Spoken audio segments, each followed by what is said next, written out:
बिस्मिल्लाहिर्रहमानिर्रहीम। अस्सलाम वालेकुम नाज़रीन, प्रोग्राम सज्जाद मीर के साथ मैं हूं आपका मेज़बान जवाद बाकिर। नाज़रीन, मुल्क की सियासी हालात में दर्जा हरारत बढ़ता चला जा रहा है और गर्मा गर्मी भी बढ़ती चली जा रही है। ये टेम्परेचर थमेगा, नीचे आएगा या कि नहीं आएगी? जैसे जैसे सर्दियां आ रही हैं, सियासी दर्जा हरारत की तरफ तो बढ़ते हुए हम देख रहे हैं, वो कम होने का नाम नहीं ले रहा। वो सेनेट हो, वो पीडीएम के जलसे हों, या कि वजीर आजम साहब की तकरीर हो, या कि हुकूमत हो या अपोजिशन, प्रेस कॉन्फ्रेंस करें या कहीं भी कोई भी बयान दे, वो एक दूसरे को खूब लताड़ते हैं, नश्तर बरसा देते हैं, तनकीदी नश्तर होते हैं।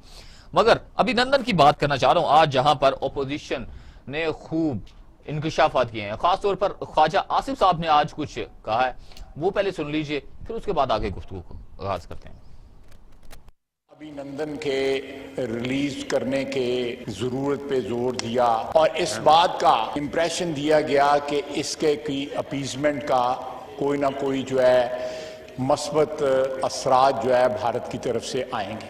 आपने एक मस्बत जो उसके रिस्पांस था उसकी तरफ इशारा किया कि भारत के साथ ताल्लुकात जो है वो टेंशन कम होगी, लेकिन उसके बाद आप अभिनंदन की रिहाई के बाद जो आपने ये इन्वेस्टमेंट की हिंदुस्तान और पाकिस्तान के रिलेशनशिप में, उसके रिटर्न्स क्या है? मैं अपने भाई को, बरखुरदार को ये बताना चाहता हूं कि उस इन्वेस्टमेंट के ऊपर हमने उस वक्त ऑब्जेक्शन नहीं की, ये बिल्कुल ठीक कह रहे हैं, लेकिन जिन रिटर्न्स की, इस इन्वेस्टमेंट के रिटर्न्स की जो है वहां पे जो बात की गई, जहां तक कलभूषण की बात है, कलभूषण को रिहा करने के लिए और बाइज्जत उसको घर भिजवाने के लिए इंतजाम आप कर रहे हैं, लेजिस्लेशन आप कर रहे हैं, उसको सहूलतें आप प्रोवाइड कर रहे हैं, ऐसे ही हमारे जिम्मे डाल रहे हैं। थोड़ा सा अपने गिरबान में तो झांक के देखें, थोड़ा सा अपने गिरबान में झांकें जी। अभिनंदन से लेकर कलभूषण तक जो गुफ्तगू पहुंच चुकी है, कलभूषण को वापस भेजने की भी हुकूमत इंतजाम कर, ये तो ख्वाजा आसिफ साहब ने कह दिया। इसी पर हम गुफ्तगू का आगाज करेंगे आज के प्रोग्राम का। हमारे साथ मौजूद हैं पाकिस्तान के नामवर दानश्वर, कॉलम निगार और सीनियर तजियाकार सज्जाद मीर साहब। आपको वार्म वेलकम करते हैं। सज्जाद मीर साहब, अय्याज सादिक साहब ने अभिनंदन साहब के बारे में इंकशाफ किए हैं, क्या कहते हैं? आपने तो ये सुनाया ना ख्वाजा आसिफ का, ख्वाजा आसिफ वाला, लेकिन असल बात तो जो है वो एजाज सादिक ने की। उसने कहा कि मैं बुलाया गया वहाँ नवाज इसको इमरान को आना था, वो आया नहीं। गालबन आर्मी चीफ भी आए, दूसरे लोग भी आए, पीपल्स पार्टी के लोग भी शामिल थे, सब थे। और शाह महमूद कुरैशी ने अचानक कहा कि देखिए अभिनंदन को छोड़ने के बारे में हम आज ही वो करारदाद ला रहे हैं या पास कर रहे हैं, उससे छोड़ रहे हैं। वो पायलट्स जो पाकिस्तान ने मार गिराया था जहाज, उसका पायलट पाकिस्तान कब्जे में आया था और उसको हम छोड़ना चाहते हैं और आप फौरन पास कर दें, वरना यह है कि भारत का हमें इतला है कि रात को 9 बजे वो हमला करने वाला है। अच्छा, अब ये एक ऐसी बात है जो गैर मामूली बात है। अगर उसको इसलिए छोड़ा गया कि भारत हमला कर देगा अपने एक बंदे को छुड़ाने के लिए, तो इससे बड़ी बुजदिली और क्या हो सकती है? बिल्कुल। और अगर वो आर्मी चीफ की मौजूदगी में ये बात की गई तो इट्स टू मच। मैं तो कई बार अपने लोगों को समझा चुका हूं कि अमन का पैगाम, अपीसमेंट के पैगाम जो देते हैं, दफ्तर खारजा तो दे, दूसरे इदारे भी दे, वज़ीर आज़म भी दे, लेकिन आर्मी की तरफ से ये पैगाम नहीं आना चाहिए। अल्लाह का शुक्र एक तवील अरसे से ऐसा नहीं है। आर्मी कहती है हम डट कर मुकाबला करेंगे, अगर कोई हमारी तरफ टेढ़ी आंख से देखेगा तो आंख निकाल देंगे। अब ये कहना, इंडिया ये प्रोपेगेंडा करता रहा कि हमने धमकी दी थी और उन्होंने छोड़ दिया था। अब क्या ये ऐसी बात हुई थी? इन लोगों की इतला ऐसी बात नहीं थी। शाह महमूद कुरैशी ने अपनी तरफ से कह दी। वो वजीर खारजा है, उनको पता है कि वो खुफिया मीटिंग में क्या वो ब्लफ कर रहे थे, बल्कि किसी ने इस्तेमाल किया, जारी दिखा रहे थे, मकारी दिखा रहे थे। एक करारदाद पास, सऊदी अरब के बारे में उन्होंने कह दिया, उन्होंने 1 अरब मांगा था, हमने चीन से लेके दे दिया। 4 दिन के बाद मुकर गए, नहीं कोई ऐसी बात नहीं थी, कोई उन्होंने ना मांगा था, ना कोई हमें देना पड़ा, ना चीन से लिया।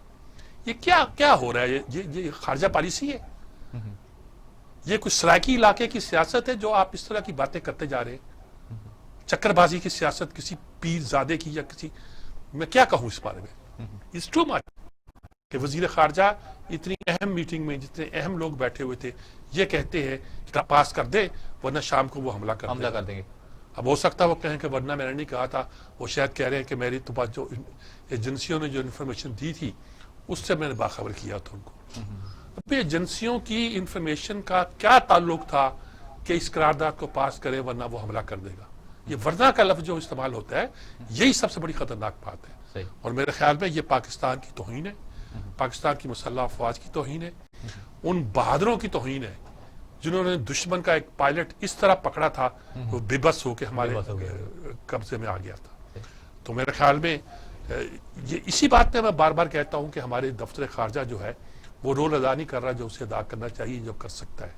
बल्कि मैं तो साफ कहता हूं कि हमारे शाह महमूद कुरैशी साहब बड़े खूबियों के मालिक होंगे, बहुत खूबियां होंगी, लेकिन he is not a foreign minister stuff. उनका वो अंदाज नहीं है। अगर मतलब उन्होंने ये बात कह दी है और लोगों को चूं चक्कर देने की, भाई जब वो यमन के साथ जंग थी और हमने न्यूट्रल का लफ्ज इस्तेमाल किया था कि हम इस जंग में न्यूट्रल रहेंगे और सऊदी अरब को नाराज कर दिया था, तो यही शाह महमूद कुरैशी साहब फख्र से बताया करते थे कि ये लफ्ज मैंने डलवाया था। और उसका असर ये हुआ है कि मुझे अच्छी तरह याद है कि एक फॉरेन टूर के दौरान मियां नवाज शरीफ ने हमको बताया था कि उसका भुगतान आज तक भुगत रहे, और लफ्जी को सोच समझ के डाल देते उसमें से। सही कुछ करते कि हम भाइयों के दरमियान जंग का सबब नहीं बन सकते, हम कोशिश करेंगे अमन कायम करने की, इस तरह की बात करते। अगर आप डायरेक्ट न्यूट्रल करते हैं इसलिए कि आप पीटीआई के हैं, आप मुस्लिम लीग नून को एम्बेरस करना चाहते हैं। कल उन्होंने कहा था, कई मामलों पे उन्होंने राय दी थी कि जब बहस हो रही थी हमारे यहाँ, लेकिन जब वो करारदाद मुश्तरका बनाने का वक्त आया, उनका फ्रांस से सफीर बुलाया जाए और फौरन बुला के उनको, तो जब करारदाद पास हुई तो उसमें मुश्तरका क्लास में ये लफ्ज नहीं थे। क्या मतलब, अपोजिशन अकोमोडेटिंग है, उनको बात समझाई गई, बताई गई, उन्होंने मान ली। अगर उनको समझाने और मनाने के लिए आप झूठ बोलेंगे तो आइंदा से कौन आपका इतबार करेगा? ठीक है, तो मेरे ख्याल में ये मुनासिब। अच्छा, हमारे साथ इसी पर मजीद गुफ्तगू करने के लिए फारूक हमीद साहब टेलीफोन लाइन पर मौजूद है। उनको लेने से पहले एक शॉर्ट सुनवाना चाहता हूँ। ख्वाजा आसिफ साहब ने कश्मीर के हवाले से भी गुफ्तगू करते हुए कुछ कहा। जी, प्ले कीजिएगा। सकूत कश्मीर हुआ, आपने आमिर लंदन को, ये बंदा, इसने कश्मीर से गद्दारी की है, मौजूदा वजीर आजम ने कश्मीर से गद्दारी की है, कश्मीरियों के खून से गद्दारी की है। शुक्रिया जी। तारीख में स्याह हरूफ में इसका इमरान खान का नाम लिखा जाएगा, स्याह हरूफ में लिखा जाएगा, ये कश्मीरियों का गद्दार है। एक फिक्रा जो है, हमने 1948 में, 1965 में, कारगिल में, सियाचिन में हमारे फौजियों ने जाने कुर्बान की, कश्मीर के लिए जाने कुर्बान की, शहीद हुए। वो कहते हैं स्याह हरूफ में नाम लिखा जाएगा। और इसी पर गुफ्तगू करने के लिए हमारे साथ फारूक हमीद साहब मौजूद हैं।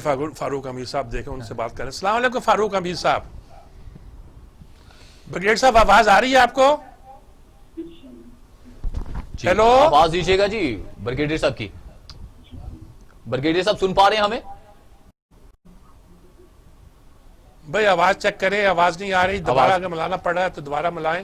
ब्रिगेडियर साहब तफसील के साथ अजाज सादिक साहब के भी पैगाम पर और ख्वाजा सफदर के भी, ख्वाजा आसिफ के पैगाम पर भी खुलकर बात करें। ख्वाजा सफदर भी ज़ाहिर है के वालिद ही हैं, क्या करैक्टर था, वो भी हमारी डेमोक्रेसी की तारीख में बड़ा नाम है उनका जी। तो इनसे बात मिल जाती है तो इनसे बात करते हैं और पूछते हैं कि ये क्या सजाद मीर साहब, उनसे राबिता होता है, आगे भी बात को बढ़ाते हैं। आप ये जो ख्वाजा आसिफ ने इल्जाम लगा दिया है गद्दारी का, ठीक है, ये सौदेबाजी का, कैसे देखते हैं इसको? ख्वाजा आसिफ तो कम बात की, बात अजाज सादिक ने की है, जिन्होंने कहा कि जनाब ये उनको छोड़, हमें ये डराया गया कि उनको नहीं छोड़ा जाएगा, जंग शुरू हो जाएगी। गद्दारी के इल्जाम तो ये रोज लगाते रहते हैं। ख्वाजा आसिफ आजकल बड़े बड़े डट के बोल रहे हैं, डट के बात कर रहे हैं, और कई बातें ऐसी भी कर रहे हैं जो निकलती कुछ और है, होती कुछ और है, होती कुछ और। मसलन यहाँ कहा गया कि जी आर्मी चीफ ने कहा जी आपने मुझे फोन किया था उस रात, इलेक्शन की रात, और वजाहत थी कि मैंने फोन नहीं किया था, मैंने तो व्हाट्सएप किया था कि देखिए ये मैसेज है, ये आप जो 45/4 का फार्म है वो खाली कागज पे दे रहे, ये अनकॉन्स्टिट्यूशनल है। उन्होंने कहा मैं किसको करता फोन, अंदर भी फौज बाहर भी फौज, मैं चीफ इलेक्शन कमीशनर को तो नहीं करूंगा। कहना मैंने मैसेज दिया, उन्होंने उसको रिस्पॉन्ड करके कहा कि ठीक है आपका मैसेज मिल गया है, तो इसमें क्या ऐसी बात है। तो मेरे ख्याल में ये अब हो ये रहा है कि सारी पार्टियां जो है ना वो दिल खोल के रख रही हैं, और अगर आप किसी को गद्दार बहुत से लफ्ज इस्तेमाल करेंगे उनके लिए, वो हिब्बे वतन का सर्टिफिकेट देना, ऐसा इकबाल साहब कहते हैं कोई इनसे जरूरी नहीं है, हमके इनसे उन्होंने कहा ये कौन होते हैं देने वाले हमें सर्टिफिकेट, ये कौन होते हैं कि हमें हमसे बताने वाले, हमारी हुबल वतनी जो ब्रिगेडियर साहब ने हमें दोबारा ज्वाइन कर। जी ब्रिगेडियर साहब अस्सलाम वालेकुम। Sir how you? But fine जी, दो बातें हैं जी। एक तो आज अजाज सादिक साहब ने कहा है कि हमें मीटिंग के दौरान ये कहा गया कि ये जो अभिनंदन था इसको छोड़ना है, आज ही छोड़ना है, वरना इंडिया हमला कर देगा रात 5 बजे 9 बजे। क्या कहते हैं आप इस पे? मुझे यकीन नहीं आता। वो तो कहते हैं आर्मी चीफ भी वहां थे, ये थे, इन्होंने ये कहा। कुछ लोगों का ख्याल है कि शाह महमूद कुरैशी ने जारी से काम लिया, इनको कायल करने के लिए कह दिया, लेकिन ये तो बड़ी खतरनाक बात है। बिस्मिल्लाहिर्रहमानिर्रहीम, बहुत शुक्रिया मीर साहब। मैं आपको अपने दिल की बात बताऊं कि जब इन्होंने विदिन 24 आवर्स पार्लियामेंट की फ्लोर पे आके ऐलान किया प्राइम मिनिस्टर ने कि हम अभिनंदन को वापस भेज रहे हैं, यकीन जाने मैं I went into a state of shock. फिर मैंने कई टेलीविजन प्रोग्राम में आकर कहा, मैंने कहा भाई को थोड़ा सा 1 दिन 2 दिन 4 दिन 5 दिन रखता तो सही इसको। इतनी जल्दी क्या थी, इतनी कौन सी आफत आ गई थी कि हम इसको जो 24 आवर्स में हमने उसको भेज दिया। मतलब एक शख्स से उसने आप पे हमला किया है और उसको आपने एक प्रिजनर ऑफ वॉर बनाया है, तो कम से कम कोई आपकी कोई बड़ी ताकत आ जाए बीच में, अमेरिका आ जाए और लोग आ जाए कि आपको कम से कम रिक्वेस्ट करें कि यार जाने दो, यार इसको जाने दो, हालात मजीद ताकि कशीदा न हो। प्रॉब्लम हमारा ये है, मैं समझता हूँ हमने बहुत जल्दी अभिनंदन को उनके हवाले वापस कर दिया, जाने दिया। मेरा ख्याल है हमारी एक जो प्रॉब्लम है हमारी स्टेट की और एट डिफरेंट टाइम कि हम लोग बड़ा हमारी पॉलिसी, जब इंडिया होता है तो कई दफा हम पॉलिसी अपीजमेंट रखते हैं। अब एक तरफ उसको हमने 24 आवर में जाने दिया, और ये इमरान खान की आपको पता है मैंने हमेशा इस बात को पसंद नहीं किया है कि मोदी को फोन किए जा रहे कि जनाब, और उसने कभी कॉल भी नहीं किया वापस, और फिर ये बात कर रहे हैं कि जी डायलॉग भाई वो आपसे बात नहीं करना चाहता, आप क्यों डायलॉग की बात करते हैं? तो मुझे समझ नहीं आती कि ये क्यों एक इस तरह की पॉलिसी अपीजमेंट है, क्यों इस तरह कॉम्प्रोमाइजेस हम करते हैं, और क्यों हम अपने डिग्निटी को जो है वो लोअर करते हैं। He was a prisoner of war, what was the hurry to send him back? तो मेरा ख्याल है आज जो ऑपोजिशन ने सवाल उठाया है, इन्होंने बिल्कुल ठीक उठाया है। और इंडियन मेरा नहीं ख्याल है, मैं समझता हूँ मेरा नहीं ख्याल है कि वो कि जी अगर वापस नहीं भेजेंगे तो रात को 9 बजे हमला कर देंगे, इस तरह तो कहीं नहीं होता। और अपना आई एम सॉरी टू से रेमंड डेविस के वक्त हमने यही किया। हम तो सबसे आगे भाग रहे थे हमारी रियासत कि जनाब रेमंड डेविस को किसी तरह हैंड ओवर करते हैं अमेरिकन को। उनका वो भी एक सेनेटर का नाम भी मैं भूल गया जो यहाँ पे आता था, जो उसने कहा कि हम उसका ट्रायल करेंगे अमेरिका में। कौन सा ट्रायल, कैसा ट्रायल? तो ये तो मैं तो अभी हैरान हूँ कि 4 साल से हमने प्रोबेशन यादें को कैसे रखा हूँ। मैं तो ये समझता हूँ कि हो सकता है कि अंदर खाने फजा तैयार की जा रही हो कि कैसे ये चैप्टर को भी क्लोज किया जाए, ताकि भाई इंडिया के साथ हमारे मामला जो है ये जो है उसको उनको ठीक किया जाए। जब से ये मुईद यूसुफ आया ना जी, जो कि अमेरिकन थिंक टैंक्स में 2 दहाइयों से काम कर रहा है, बेशक काबिल हो, ठीक बात है, तो मुझे ये बात पसंद नहीं है कि अमेरिका से एक बंदा आए और वो आके हमें एडवाइस करे कि कौमी सलामती के ऊपर। वो एक एकेडमिशियन तो हो सकता है, लेकिन कोई टेक्निकली सफारतकार या मामला को समझने वाला आदमी लगता नहीं है मुझे। एक आम सा मुझे लगता है कि किसी थिंक टैंक में या किसी यूनिवर्सिटी में पढ़ता पढ़ाता कुछ करता रहा और जहाँ चला आया है अब हमें लेक्चर देता है, इससे ज्यादा लगता नहीं वो। करंट थापर को आप इंटरव्यू दे रहे हैं, भाई करंट थापर वो आपसे बात करने को तैयार नहीं। इंडियन मीडिया आपके साथ क्या कुछ नहीं कर रहा, इसका मतलब बैक चैनल पे कुछ हो रहा है जो हमें पता नहीं है। अब ये कह रहे हैं कि जी कुलभूषण का हमने वो एक ऑर्डिनेंस निकाला है इंटरनेशनल कोर्ट ऑफ जस्टिस को की रिक्वायरमेंट को मीट करने के लिए कि इंडिया अगर चला गया कंटेम्प्ट ऑफ कोर्ट हो जाएगी। पता नहीं हम डरते क्यों हैं, क्यों हम इतना विश्वते हैं इनके आगे, और इंडियंस का मामला जो है उस पर हम क्यों इतनी, और ये अफगानिस्तान में हम कर रहे हैं। वो आपके पैर हमने करी जा रहे हैं, हमारे अफसर जवानों को मार रहे हैं। और भाई अक्रॉस द बॉर्डर हमें जब पता है कि उनके ठिकाने कहाँ पे हैं, उन ठिकानों को अटैक करो। चाइनीज ने अपना असर्ट किया, टर्की ने अपने आप को असर्ट किया, जो एंटी स्टेट उनके जो मिलिटेंट ग्रुप्स है, एंटी स्टेट जो है उनके जाके उन्होंने हमले किए। हम क्यों नहीं करते हैं? हम बैठते यहाँ पे तकरीरें करते हैं, हम बैठते यहाँ पे बस ये कहते हैं हम ये करेंगे तो हम वो करेंगे, करते हम है कुछ नहीं। बिल्कुल ठीक बात है। आज भाई को हमारी मीर साहब को हमारी अप्रोच ऑफेंसिव होनी चाहिए ताकि दुश्मन भी डरे ना हमसे। ठीक बात है, ठीक बात। आज ख्वाजा आसिफ ने भी कहा है कि ये तो कश्मीर को बेचने वाली बात है, हमारे शहीदों ने खून दिया है, हमने जंगें लड़ी हैं, 48 की लड़ी है, 65 की लड़ी है, 71 की लड़ी है, सियाचिन पर लड़े हैं, कारगिल पर लड़े, और आप लोग जो है एक तरह का इंडिया के साथ। नहीं जी, मीर साहब, ख्वाजा आसिफ साहब ने एक बड़ी दिलचस्प बात की है। उन्होंने कहा कि सिर्फ हम ये देखते हैं कि 4 बड़े बड़े बैनर लगे होते हैं, बड़ी बड़ी तस्वीरें लगी होती हैं और लो जनाब सारा दिन गुजर जाता है, और यही हम कर रहे हैं, तकरीरें, रैलीज, बैनर्स।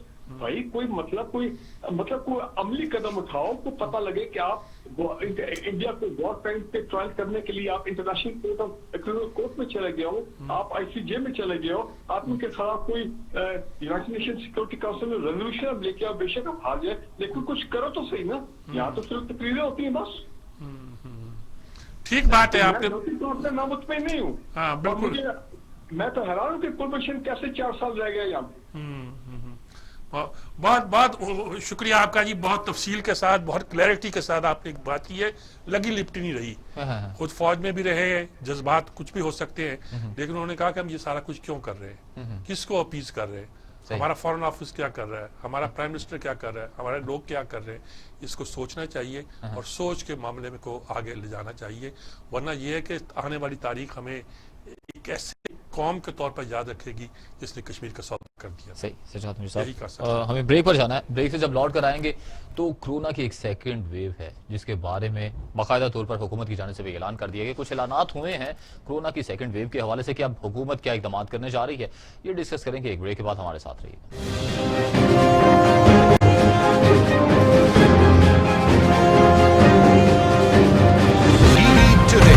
खबर सबसे पहले।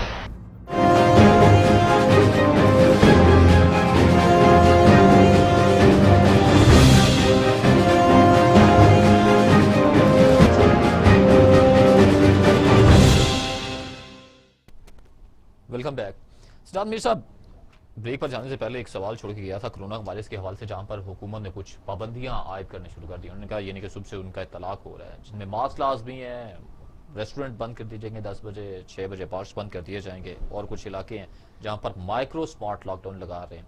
उसके बाद फिर लॉकडाउन की तरफ भी जारी बात आएंगे, स्मार्ट लॉकडाउन या जिसकी तरफ भी आएंगे। क्या हुकूमत की पॉलिसीज हैं? हुकूमत की पॉलिसी नहीं, ये देखिए इंटरनेशनली दुनिया मॉनिटर कर रही है कि इसी सेकंड वेव आई है, बल्कि अमेरिका में तो कहते हैं थर्ड वेव आ गई है।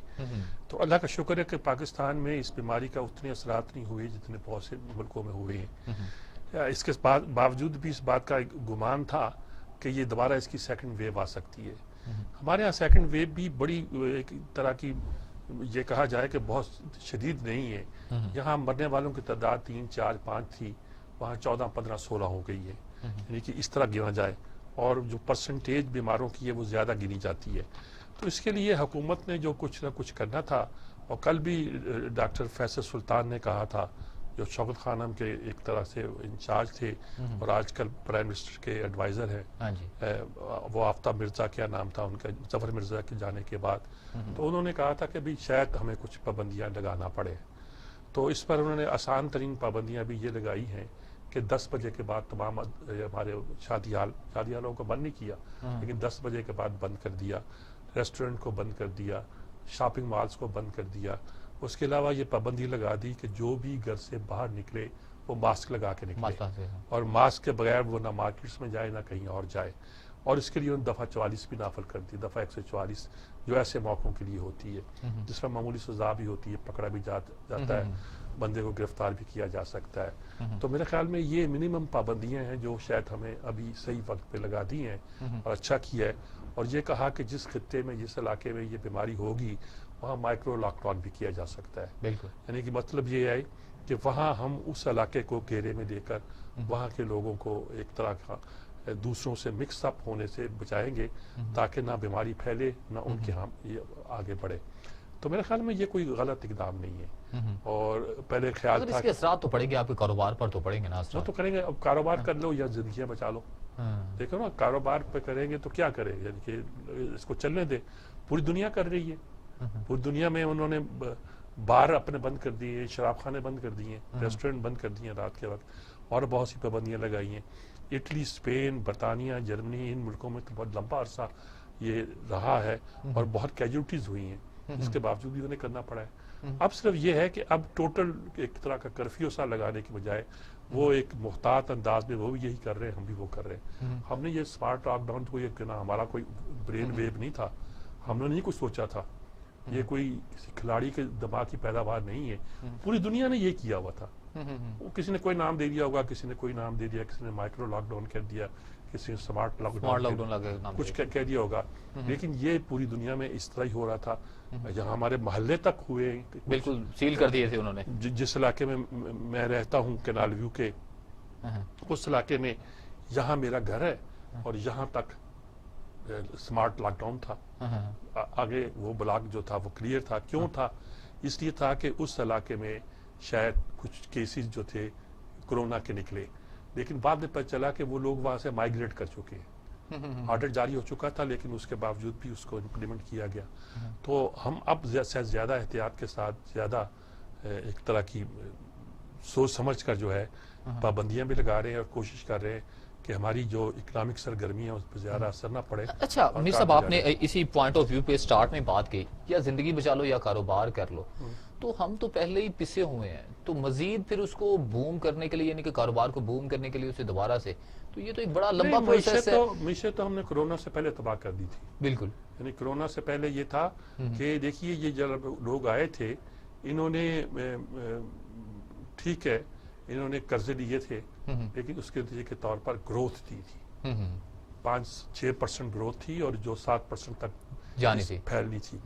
इन्होंने माइनस पे ग्रोथ कर दी और कोरोना आने से पहले 1.9% ग्रोथ थी। यानी सिर्फ ये नहीं है कोरोना की वजह से हुई, वैसे इनकी इकोनॉमी इनको चलानी नहीं आती, इनको समझ नहीं आती क्या करते हैं, जिस चीज पे हाथ कर डालते हैं वो बैठ जाती है। गंदम की कीमत जो है, कीमत खरीद जो इस वक्त 2000 रुपये मुकर्रर की जा रही है, और वो भी लगता है कि ये भी शायद हम कम मुकर्रर कर रहे हैं। काश्तकार जो है उसके लिए, इसका मतलब ये कि गंदम हमेशा के लिए हमारे मुल्क में महंगी हो गई। 1400 रुपये थी, अब 2000 हो गई। वैसे 2-2.5 हजार रुपये बिक रही है, इसका मतलब हमेशा के लिए गंदम जो है वो महंगी हो गई। उसके बाद भी सब्सिडी देनी पड़ेगी। आपने इकोनॉमी तबाह कर दी, आपने चीनी का सारा कारोबार जो था उसमें कुछ लोगों को फायदा पहुंचा के बाकी तबाह कर दिया। ये सारी सूरत तशवीशनाक है। आप पेट्रोल की कीमत कंट्रोल करते हो तो पेट्रोल ना पैदा हो जाता है। गैस जो है उसका आपने टर्मिनल कोई लगाया, बातें करनी आती हैं आपको। हम आए थे तो हमने लोड शेडिंग खत्म कर दी। मैंने पूछा कि अयूब खान के पोते, क्या तू ब्रीफ केस में भी लेकर बिजली रिहाना अपने गांव से आया था और तुमने लोगों को बांटी है? भाई पेनल्टी की हुई थी। कहते जी डिस्ट्रीब्यूशन सिस्टम बनाया था। वो कहते हैं कि हमने अपने ही डिस्ट्रीब्यूशन सिस्टम पर 22,000 मेगावाट बिजली जो थी वो डिस्ट्रीब्यूट की है। सही, आप इसको बेहतर करें, ज्यादा खूबसूरत बनाएं। तो बहरहाल ये बहुत से। हमारे साथ डॉक्टर इशराक नूर साहब जो कि पब्लिक हेल्थ कंसल्टेंट हैं, टेलीफोन लाइन पर मौजूद है। जी डॉक्टर साहब। वालेकुम अस्सलाम जी, बहुत शुक्रिया इनवाइट करने का। डॉक्टर साहब क्या सूरत है इस वक्त? हम जो लॉकडाउन, माइक्रो लॉकडाउन, यहाँ पाबंदियां लगा रहे हैं, 10 बजे के बाद नहीं होना चाहिए, और ये कि मास्क लेके बाहर निकलना चाहिए, क्या एक्चुअल सिचुएशन क्या है? लोग क्या इसके बारे में एहतियात करें? आई थिंक कि जो पब्लिक के रवैये हैं उनको शेप करने के लिए ये इक़दाम किए जा रहे हैं। यकीनन लोगों का अपना फायदा ही है इसमें, क्योंकि इस वायरस की जिसको कहते हैं फैलाव को रोकने की जरूरत है, और इसको इंग्लिश में कहते हैं चेन ऑफ ट्रांसमिशन करना है। चेन ऑफ ट्रांसमिशन उसी सूरत में ब्रेक हो सकता है जब आप इसको ज्यादा से ज्यादा डिनाई करें, और वो आपने अपने उसमें अभी तक जब तक कोई वैक्सीन या कोई दवाई इलाज नहीं हो जाती, उस वक्त आपके पास अभी तक दो ही रास्ते हैं। एक तो मास्क, जिन्होंने काफी हद तक प्रूव किया है कि अगर दो लोग एक दूसरे से 3 फुट के फासले या उससे कम पे खड़े हैं और दोनों ने मास्क लगाए हुए हैं, और उनमें से एक भी अगर ये सिम्टोमेटिक है लेकिन वो कैरियर है, तो दो लोगों के मास्क लगाने की वजह से प्रोबेबिलिटी काफी कम हो जाती है, उसमें ब्रेक आ जाती है। तो चेन ऑफ ट्रांसमिशन ब्रेक करने की जरूरत है बाय वेयरिंग मास्क, नंबर 1, और नंबर 2 समाजी फासला। तो जहाँ तक बात है कि अभी क्या हालात है, देखिए मार्च से लेके अभी तक 8-10 महीनों में आपने तकरीबन सारी दुनिया में देख लिया है कि डिफरेंट वेव आई हैं। किसी इलाके में अगर कंट्रोल हो भी गया है तो उसके साथ वाले इलाके में केसेस रिपोर्ट होना शुरू हो गया। तो एक यूनिफॉर्म यकीनन स्ट्रेटेजी की जरूरत है हर इलाके की, ग्राउंड रियलिटीज को देखते हुए, और उसमें अभी भी मैं तो ये कहूँगा कि हम मुशाहिदे ही के फेज में देख रहे हैं कि क्या हो रहा है। अच्छा डॉक्टर साहब, सुना है कि चीन ने जो एक वैक्सीन शायद तैयार कर ली है और उसका अब जनरल ट्रायल जो है उसमें पाकिस्तान के थ्रू भी हो रहा है और शायद आप उस प्रोजेक्ट में शामिल हैं या शरीक हैं, क्या सूरत हाल है? कोई इस वक्त दुनिया में लगभग 150 के करीब वैक्सीन कैंडिडेट को कहा जाता है। इसको कोई भी अभी तक वैक्सीन फाइनल नहीं है, कमर्शियल यूज के लिए कोई भी अवेलेबल नहीं है और गालिबन अभी कुछ वक्त लगेगा जब तक कोई भी वैक्सीन जो कि किसी हद तक 70-80% की इफादियत जिसकी कहा जा सके वो मार्केट में अवेलेबल हो। अभी तकरीबन 150 के करीब वैक्सीन कैंडिडेट सारी दुनिया में टेस्ट हो रहे हैं। तमाम मुल्क अपने अपने अफरादी कुव्वत और अपने अपने कैपेबिलिटी को देखते हुए अपने मुख्तलिफ कोलैबोरेशंस क्रिएट करके अच्छे इदारे, साइंटिफिक इदारे, तालीमी इदारे, मेडिकल रिसर्च इंस्टीट्यूट्स कोशिश कर रहे हैं कि वो दुनिया के बेस्ट ब्रेन्स इकट्ठे होके कोई ऐसी चीज़ या वैक्सीन तैयार कर लें जिससे इसका फैलाव जो है उसको ख़त्म करने का इम्कान कम अज़ कम क्रिएट किया जा सके। तो आपने जहाँ तक चीन की बात की, चीन के अंदर मुख्तलिफ किस्म की कंपनीज हैं जो कि पिछले 25-30 साल में उन्होंने अपनी काफ़ी कैपेसिटी बिल्ड कर ली है। यकीनन दुनिया के काफ़ी सारे मुल्कों में वो इन्वॉल्व है अपने वैक्सीन ट्रायल के लिए। पाकिस्तान में भी इसी तरह एक फेज 3 प्लेसिबो कंट्रोल ट्रायल जारी है जो कि national institute of health Islamabad की क़यादत में गालिबन अगस्त से शुरू किया जा चुका है। अच्छा डॉक्टर साहब, ये जो आपने कहा कि 150 के करीब वैक्सीन तैयार हो रही हैं, ट्रायल हो रहे हैं, क्या ये मुख्तलिफ मेथोडोलॉजी के जरिए तैयार की गई है या मेथोडोलॉजी तकरीबन मिलती जुलती ही है? मेथोडोलॉजी एक ही होती है जी। उसमें सबसे पहले आपको एनिमल मॉडल्स पे स्टडी करना होता है, उसके बाद आप फेज 1 में जाते हैं जिसमें ह्यूमन ट्रायल्स आ जाते हैं फेज 1 से 4 तक। फेज 1 में आप कम लोगों पे सिर्फ ये देखते हैं मेनली कि क्या ये सेफ है, उसकी कोई किसी किस्म की टॉक्सिसिटी या उसका कोई ऐसा और नुकसान जो कि कुछ लोगों में जाहिर हो जाए तो उसको वहाँ बंद कर दिया जाता है। अगर ना हो तो आप फेज 2 में चले जाते हैं जहाँ पे आप सैकड़ों लोगों में उसको टेस्ट करते हैं और अगर उसमें आपकी डोजेज और आपकी जो खतरात हैं वो कम रहे, रिस्क कम लगे, फिर आप इजाज़त लेके रेगुलेटर से तमाम ये प्रोसेस एक इंतहाई रोबस्ट और एक जामे फ्रेमवर्क के तहत होते हैं। ये बिल्कुल भी आसान काम नहीं है। दुनिया के बेहतरीन इदारे और बेहतरीन साइंटिस्ट इसको एज ए मॉनिटर देख रहे होते हैं।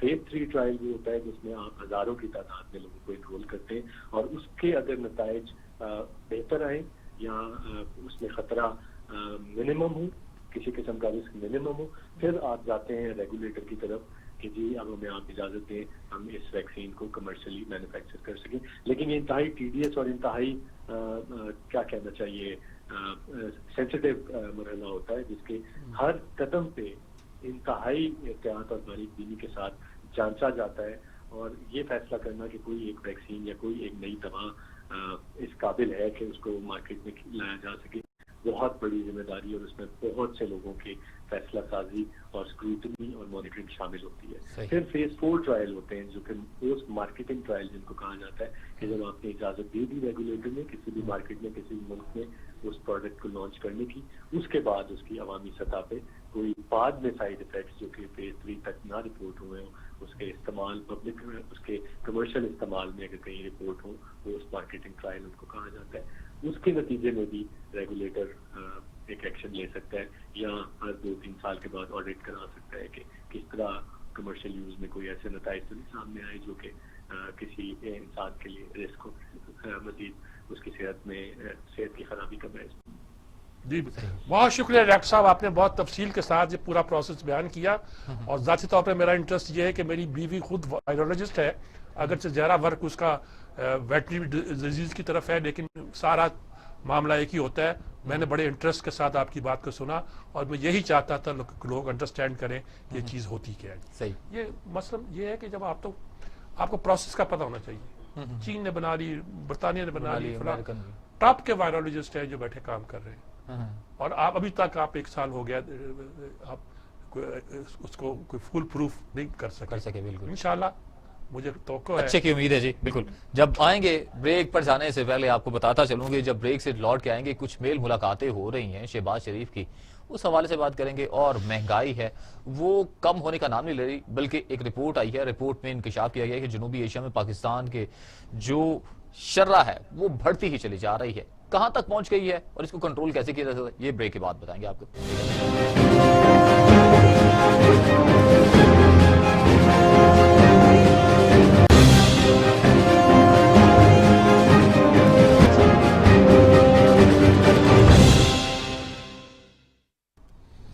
महंगाई का तो हुकूमत को जनाबे वाला पता है, मगर इसके मुतल्लिक लाया अमल क्या है ये कुछ भी नहीं है। सिर्फ ताबड़तोड़ हमले किए जा रहे हैं एक दूसरे को नीचा दिखाने के लिए, तो सब कुछ सामने आ जाता है। इसके लिए तो बयान तैयार कर लिए जाते हैं, वज़ीर आज़म की हिदायत भी दी जाती हैं कि अपोजिशन को अब जवाब देना होगा, एहतसाब का नारा लगाते रहते हैं। मगर महंगाई में एक रिपोर्ट आ गई है सामने, रिपोर्ट भी आपको बताएं कि सस्टेनेबल डेवलपमेंट की तरफ से आई है, जिसमें बताया गया है कि पाकिस्तान जनूबी एशिया में सबकत ले गया है महंगाई पर।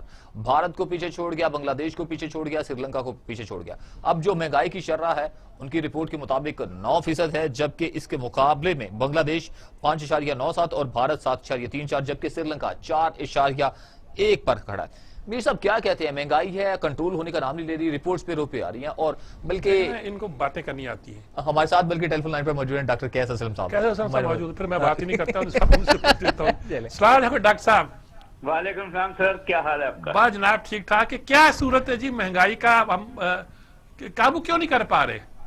देखें सर, उसमें दोनों तीनों बातें हैं। एक तो आपकी जो प्रोडक्शन है फूड की, वो इतनी कम हो गई है। मैं आज ही एक रिसर्च कर रहा था कि आपकी जो वीट प्रोडक्शन है वो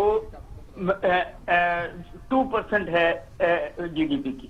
अच्छा। आपके जो 220 मिलियन लोग हैं जिनकी डिमांड है वीट बेसिक है, उसको 2-3 महीने का स्टॉक है। अब आप महंगी वीट मंगवा रहे हैं। दूसरी तरफ आपका डॉलर ऊपर गया था, अभी भी 162 पे है। तो सो इंपोर्ट जब आप करेंगे तो वो जो है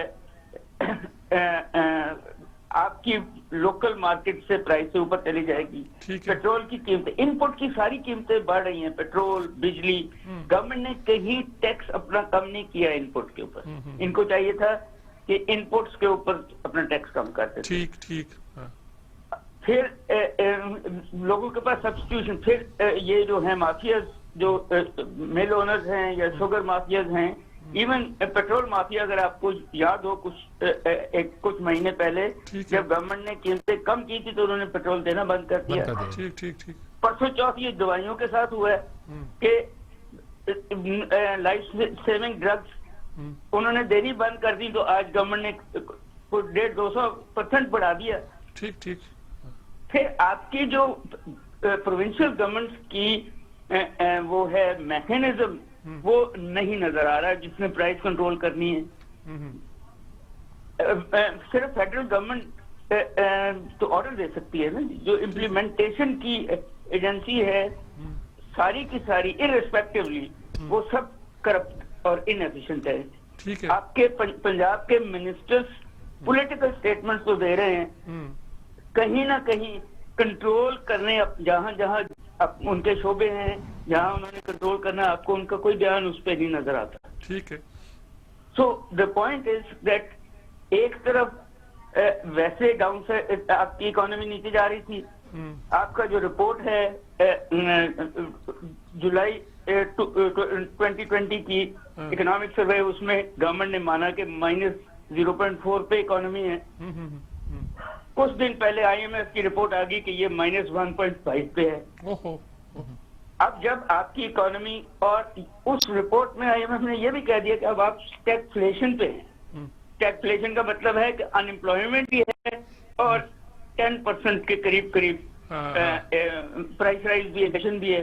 तो दोनों तरफ से आम आदमी, उसकी इनकम भी जनरेट नहीं हो रही, इकोनॉमी भी लॉकडाउन से भी, और जब हम डिप्रेशन में चले जाते हैं तो फिर इकोनॉमी को रिवाइव करना। अब प्रॉब्लम जो एग्रीकल्चर प्रोडक्ट का है वो और तरह का है। वो जो आपकी अच्छी जमीन थी उस पर आपने हाउसिंग सोसाइटी पिछले कुछ सालों से बना ली, तो ट्रांसपोर्ट कॉस्ट पड़ गई आपको।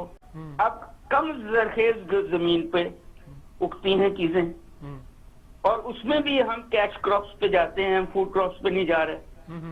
तो इन कॉन्टेक्स्ट आपको जो है इतनी बड़ी आबादी के लिए जो प्लानिंग, जो कोई ना कोई प्रोग्राम्स, कोई ना कोई एड हॉक आप जब देते हैं कि जी इतने पैसे हमने फार्मर्स को दे दिए, इतने हमने चीनी वालों को दे दिए, ये काम नहीं चलेगा। ठीक बात। आपको पिन पॉइंट करना पड़ेगा कि फूड सिक्योरिटी रखनी है या नहीं। ठीक बात। आपने उसकी इनपुट्स को कम करना पड़ेगा, उस पे सेल टैक्स कम करने पड़ेंगे। 10% पे लेके आए आप सेल टैक्स। फिर आपकी जो प्राइस पॉलिसी आज डेफर कर दी गवर्नमेंट ने, आप जो 1600 मन पे करने लगे थे वो को कमेटी बना दी है। नेचुरली उससे फार्मर ने जब लगाना है अपना वीट की क्रॉप तो उसने उस प्राइस पॉलिसी को देखना है। ठीक बात है। कुछ महीने बाद आएगी तो उस वक्त तक फार्मर ने लगा लिया होगा या नहीं लगाया होगा, कोई और चीज लगा ली होगी। ठीक। फिर उसका क्राइसिस, फिर आप ये कह रहे हैं कि बारिशों की वजह से खराब हो गई, तो ये तो आपको पता था, आपके पास पूरी मिनिस्ट्री है वो क्लाइमेट चेंज की, उनको पता है कि अब बारिशें सितंबर को होती हैं। तो कोऑर्डिनेशन आपकी एक मिनिस्ट्री की दूसरी मिनिस्ट्री के साथ ही नहीं है। ठीक बात। ठीक बात। तो इन कॉन्टेक्स्ट ये इनएफिशिएंसीज भी हैं, ये इनकम्पिटेंसीज भी हैं, और नीचे लेवल पे जो करप्शन है उसको इररिस्पेक्टिवली ये गवर्नमेंट कंट्रोल ही नहीं कर सकी। तो कैबिनेट ने खुद कह दिया कि ब्यूरोक्रेसी जो है उसकी वजह से ये आज ही आया गया। हाँ जी, बिल्कुल ठीक बात है। ठीक बात। तो मिनिस्टर क्या कर रहे हैं जिन्होंने साइन करने हैं? ठीक बात। क्यों उन नाअहल लोगों को रखा हुआ है जो उनकी बात ही नहीं मानने को तैयार? तो ऐसे तो नहीं चलेगी इतनी बड़ी हुकूमत। आप छोटा सा मुल्क तो नहीं है। ठीक बात है। बहुत शुक्रिया डॉक्टर साहब आपका। बहुत वक्त हमारे पास खत्म हो रहा, वरना आपने इतनी दिलचस्प कहानी सुना रहे हैं कि अपने ही दुख जो है वो जब सामने आते हैं तो अंदाजा होता है कि हम किस मुश्किल में गिरे हुए हैं। बिल्कुल। मुख्तसर साहब से एक पॉइंट ऑफ व्यू ले जाओ महंगाई के हवाले से। महंगाई तो हुकूमत को पता है, अमल क्यों नहीं कर पा रही उसे कंट्रोल करने में? नाहल, ठीक कहा, नाहल है।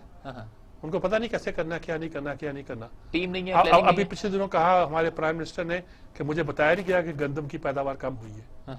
अगर इतनी बेसिक चीज आपको नहीं बताई जाती तो इसका मतलब सारे ये लल्ले जो इकट्ठे किए हुए, लल्लू पंजू इकट्ठे किए हुए, इनका कोई फायदा नहीं है आपको। आपके दोस्त होंगे, हमें उससे क्या? आपकी महफिलों की रौनक होंगे, हमें इससे क्या? कौम को चाहिए ऐसे कॉम्पिटेंट लोग जो कौम को इस मसले से निकालें क्या, इस पे जाने ना देते। अब गए हैं, बड़ी मुश्किल में है। अच्छा, क्लोजिंग रिमार्क्स मीर साहब? क्लोजिंग रिमार्क्स चाहिए जी, कुछ बातें और भी थी, वो वक्त खत्म हो गया है। और ये कि आज 2-3 राज की बातें लोगों ने फाश कर दी हैं और दिल दुखा है और परेशानी हुई है। अल्लाह पाकिस्तान के हालात बेहतर करे। इलाही आमीन। प्रोग्राम का वक्त इसी साथ ही अपने इख्तिताम को पहुंचाते हैं। मेजबान जवाद बाकी को दीजिएगा इजाजत। अल्लाह निगहबान।